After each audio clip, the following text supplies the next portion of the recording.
After a child died in a freak gas explosion, the Gashlycrumb low home for lamentable orphans was closed, and its occupants sent away on trains hither and yon.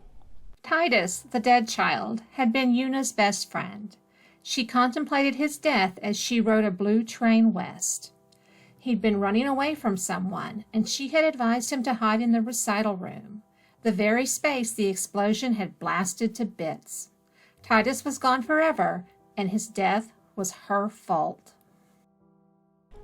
"I'm sorry," she murmured as she hugged her white teddy bear, Phil, tightly. "That wasn't your fault, Una," Phil said. "Titus knows that too." "Yes, you heard correctly. A teddy bear said that." You see, Una was a practical child, not given to dramatics or flights of fancy. She could be depended upon to pass out tests for teachers and clean erasers without lollygagging about. So, when she heard her teddy bear talk to her teddy bear was talking to her.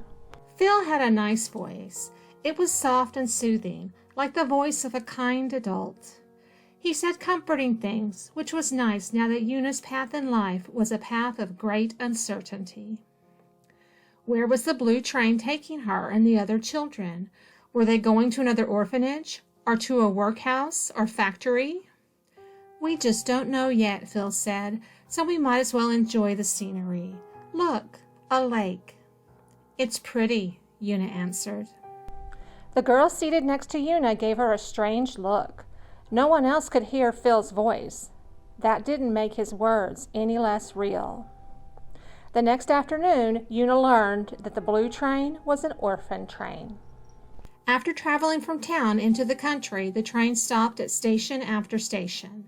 At each depot, the orphans were paraded before a crowd. The babies were chosen first, then the prettiest girls and most handsome boys. The younger, the better. Sometimes a lean-looking farmer would pick a strong boy to work in the fields. Once, a woman with cruel eyes had stopped to look Una up and down. "Not her," Phil said. "Cross your eyes and drool." Una obeyed, and the woman had frowned and moved on. Soon there were 2 girls left and a fractious boy named Victor. At the next town, only one couple waited at the station, a short man and a woman in a pink dress. Because there were only 4 orphans left and no one knew what waited at the end of the line, the other 2 girls panicked. One sang to show how talented she thought she was. The other one danced an awkward jig. Fractious Victor just scowled. The couple looked vaguely disgusted by these performances and turned to Una. "Smile," Phil said, so Una smiled. Then the woman in pink smiled, and finally the short man too. Never had teeth so quickly settled a peaceful matter. Just like that, Una was adopted. She went to live with her new mother and father in a house with flowers painted on the shutters and a yellow cat named Tiger. Una had her own room with lace curtains. She even made a special bed for Phil out of her tiny suitcase, which she unpacked for the first time in weeks. Oh, don't you wish this was the happy ending of a happy tale? You can stop here if you want, but alas, there is more. "What is that?" Una asked the next day, pointing to a dome-shaped brick building built into a hill behind the house. "The old ice house," Mother said. "Is it filled with ice?" "Not anymore. We have ice delivered now." With that, the old ice house was forgotten until exactly 1 month later, when Tiger stole Phil while Una practiced her embroidery. The cat dragged the teddy bear by one leg out into the backyard. Phil didn't call for help, but Una happened to look out the window in time to witness his abduction. "Tiger, no!" Una raced outside and chased the cat into the ice house. The structure was a dark, cold cave made of bricks. After much running, she caught Tiger's tail. He yowled and dropped the teddy bear right down the black circle of a drain. "Phil!" The teddy bear didn't answer. For once, Una wasn't practical. She didn't think. She acted on pure protective impulse. Phil wasn't just a toy to her. He was real. He was her friend. He'd become her best friend after Titus had died.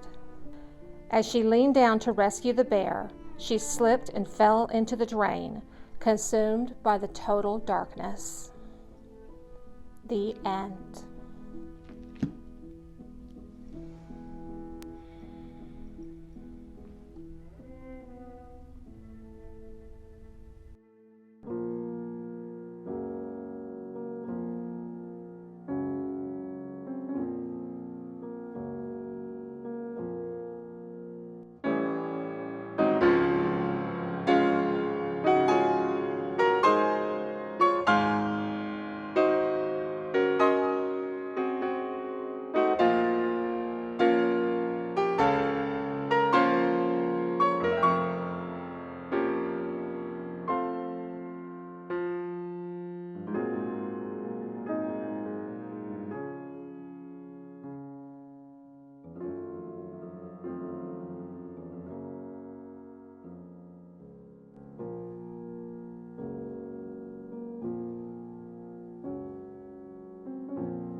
Hello, this is Rachel of Rachel Gets Creative with all the makeup on and all the hair. Yeah, I'm gonna have to take a shower just to fix all this. But I wanted to say, Una, I'm sorry you fell down a drain.